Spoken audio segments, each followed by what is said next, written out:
Welcome to Degree IT Academy channel. Today our topic is applications of AI in political science and public policy. ఈ టాపిక్కి సంబంధించిన PDF కోసము www.degreeitacademy.in అనే వెబ్సైట్ని visit చేయండి. Video కనుక నచ్చినట్లయితే లైక్ చేయండి, షేర్ చేయండి, సబ్స్క్రైబ్ చేసుకోండి. ఈ వీడియోలో మనం what is AI in political science, social media analysis, opinion mining, election trend predictions, advantages and challenges, అలానే రియల్ లైఫ్ ఎగ్జాంపుల్స్ అనే వాటి గురించి తెలుసుకుందాం. What is AI in political science and public policy? Political science studies governments, political systems and public policies. Artificial intelligence help analyse large amount of public data to support decision making, understand citizen opinions and improve government services. So political science అంటేనే దేనికి సంబంధించిందంటే government, అలానే political systems గురించి, అలానే public policies గురించి సంబంధించిన దాన్ని మనం political science అని చెప్పేసి అంటాం. అయితే ఈ పొలిటికల్ సైన్స్లో ఏఐ ఎలా ఉపయోగపడుతుంది అంటే పబ్లిక్ డేటాని కలెక్ట్ చేసి దాని నుంచి డెసిషన్ మేకింగ్ కానివ్వండి, లేకపోతే understand citizen opinions, so public యొక్క ఒపీనియన్స్ని అర్థం చేసుకొని సో వాళ్ళు దేనికి ఎలా రియాక్ట్ అవుతున్నారో, దేని గురించి వాళ్ళు సఫర్ అవుతున్నారో, సో ఇలాంటివన్నిటికీ కూడా గవర్నమెంట్కి అందించడానికి ఇది ఉపయోగపడుతుంది. And improve government services. So ఇలాంటి అనాలిసిస్ ద్వారా ఏమవుతుందంటే గవర్నమెంట్ సర్వీసెస్లో ఉన్న ప్రాబ్లమ్స్ని కానివ్వండి, లేకపోతే వాళ్ళలో ఉన్న సర్వీసెస్ని కానివ్వండి ఐడెంటిఫై చేసి గవర్నమెంట్ని ఇంప్రూవ్ చేయడానికి ఈ ఏఐ అనేది ఉపయోగపడుతుంది. First one, social media analysis. AI analyze millions of social media posts to identify public interest, popular issues, emerging trends, citizen concerns. So ఇక్కడ ఏఐ ఏం చేస్తుంది అంటే సోషల్ మీడియా ప్లాట్ఫామ్ నుంచి డేటాని కలెక్ట్ చేసి పబ్లిక్ యొక్క ఒపీనియన్, పబ్లిక్ యొక్క interest, అలానే పాపులర్ ఇష్యూస్ ఏమున్నాయి, ఎమర్జింగ్ ట్రెండ్స్ ఏమి ఫాలో అవుతున్నారు, సో ఇలాంటివన్నిటినీ కూడా ఐడెంటిఫై చేయడానికి సోషల్ మీడియా ప్లాట్ఫామ్స్ నుంచి డేటాని కలెక్ట్ చేసుకుంటుంది.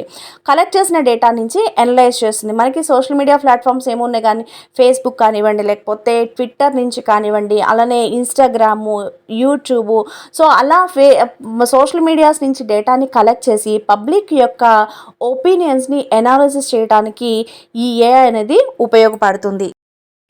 Opinion mining. Opinion mining uses AI to determine whether public opinions are positive, negative or neutral.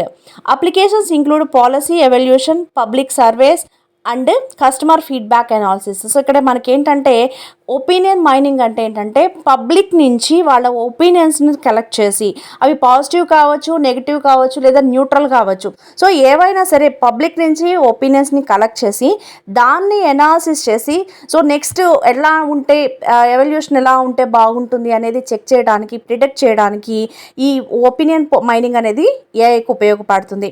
Application include policy evolution, public survey and customer feedback. So customer feedback నుంచి కానివ్వండి, public surveys నుంచి కానివ్వండి, policy evolution నుంచి కానివ్వండి, ఇది డేటాని collect చేసుకొని వాళ్ళ ఒపీనియన్స్ని బేస్ చేసుకొని అనలైజ్ చేయడానికి ఇది ఉపయోగపడుతుంది.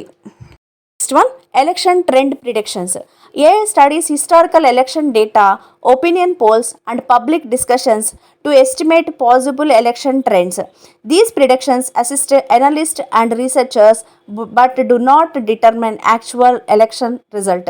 సో ఇక్కడ మనకి ఏమవుతుందంటే హిస్టారికల్ ఎలక్షన్ డేటాని స్టడీ చేసి పబ్లిక్ ఒక ఒపీనియన్ పోల్స్ని సెలెక్ట్ చేసుకొని అనాలిసిస్ చేసుకొని ఎవరు గెలవడానికి పాసిబిలిటీ ఉంది అనేది ప్రిడిక్ట్ చేయగలుగుతుంది ఏఐ. అయితే ఈ ప్రిడిక్షన్స్ అన్నీ కూడా రీసెర్చర్స్కి ఉపయోగపడతాయే తప్ప ఇది యాక్చువల్ రిజల్ట్ కింద మనం దాన్ని కన్సిడర్ అయితే చేయకూడదు. సో ఏఐ ఎలక్షన్ ట్రెండ్స్ని జస్ట్ ప్రిడిక్ట్ మాత్రమే చేయగలుగుతుంది. అడ్వాంటేజెస్ గురించి చూద్దాము. Faster analysis. సో ఏఐ అనేది చాలా ఫాస్ట్గా ఎనాలిసిస్ చేసి రిజల్ట్ అనేది ఇవ్వగలుగుతుంది. Better policy making. సో ఆ ఎనాలిసిస్ చేసిన డేటాని బేస్ చేసుకొని ఎలాంటి పాలసీస్ అయితే ఇవ్వచ్చు అనేది బెటర్గా ఇది సజెస్ట్ చేయగలుగుతుంది. Improving public engagement. సో పబ్లిక్ని ఎలా అట్రాక్ట్ చేయాలి, వాళ్ళని ఎలా ఎంగేజ్ చేసుకోవాలి అనేది బెటర్గా ఎనాలిసిస్ చేసి సజెస్ట్ చేయగలుగుతుంది. అదేవిధంగా ఎఫిషియంట్ గవర్నెన్స్. దీని ద్వారా ఏంటంటే గవర్నెన్స్ అనేది చాలా ఎఫిషియెంట్గా రన్ అవ్వడానికి ఏఐ బాగా సపోర్ట్ చేస్తుంది. ఇవి దీనిలో ఉన్న advantages. Challenges in AI in political science and public policy. దానిలో ఫస్ట్ వన్, ప్రైవసీ ఇష్యూస్. బేసికల్గా ఏఐ పనిచేసేది కలెక్ట్ చేసిన డేటా మీద మాత్రమే పనిచేస్తూ ఉంటుంది. అయితే ఈ కలెక్ట్ చేసిన డేటాని ఎనాలిసిస్ చేయటం కోసం కలెక్ట్ చేసిన డేటా ప్రైవసీగా ఉంచడం అనేది దానికి మెయిన్ ఛాలెంజింగ్. తర్వాత అల్గరిథమిక్ బయాస్. సో జనరల్గా ఏంటంటే ఏఐ పనిచేసేదంతా కూడా అల్గరిథం మీద పనిచేస్తుంది. అంటే మనం క్రియేట్ చేసిన అల్గరిథం మీద ఏఐ అనేది పనిచేస్తుంది. సో ఈ అల్గరిథం అనేది ఎలా ఉంటే అలా, అది పాజిటివ్ ఉంటే పాజిటివ్, నెగిటివ్ ఉంటే నెగిటివ్, అది ఎలా ఉంటే ఆ విధంగా మాత్రమే ఇక్కడ వర్క్ అనేది జరుగుతుంది. అలానే నెక్స్ట్ వన్ వచ్చేసరికి ఛాలెంజ్ ఫేక్ న్యూస్. బేసికల్గా ఏఐ కలెక్ట్ చేసిన డేటాని అనలైజ్ చేయటం తప్ప ఆ న్యూస్ ఫేకా రియలా అనేది అది ప్రిడిక్ట్ చేయదు, జడ్జ్ కూడా చేయదు. సో జనరల్గా కలెక్ట్ చేసిన డేటాని అది ఫేక్ అయినప్పటికీ కూడా అనలైజ్ చేసి అవుట్పుట్ని ప్రొవైడ్ చేస్తుంది. Next one ethical concern. బేసికల్గా ఒక సాఫ్ట్వేర్ని మనం ఇంప్లిమెంట్ చేసినప్పుడు అది ఎథికల్ కన్సర్న్ మీద మాత్రమే ఇంప్లిమెంట్ చేయడం జరుగుతుంది. సో అది పాజిటివ్ అయినా నెగిటివ్ అయినా దానికి ఇచ్చిన రూల్స్ని బేస్ చేసుకొని మాత్రమే అది పనిచేస్తుంది. సో ఇలాంటి ఛాలెంజెస్ అన్నీ కూడా ఏఐ ఫేస్ చేస్తుంది in political science and public పాలసీస్లో. వీడియోకి సంబంధించిన పీడిఎఫ్ కోసం www.degreeitacademy.in అనే వెబ్సైట్ని విజిట్ చేయండి. పీడిఎఫ్ అవైలబుల్గా ఉంటుంది. వీడియో కనుక నచ్చినట్లయితే లైక్ చేయండి, షేర్ చేయండి, సబ్స్క్రైబ్ చేసుకోండి. Thank you for watching.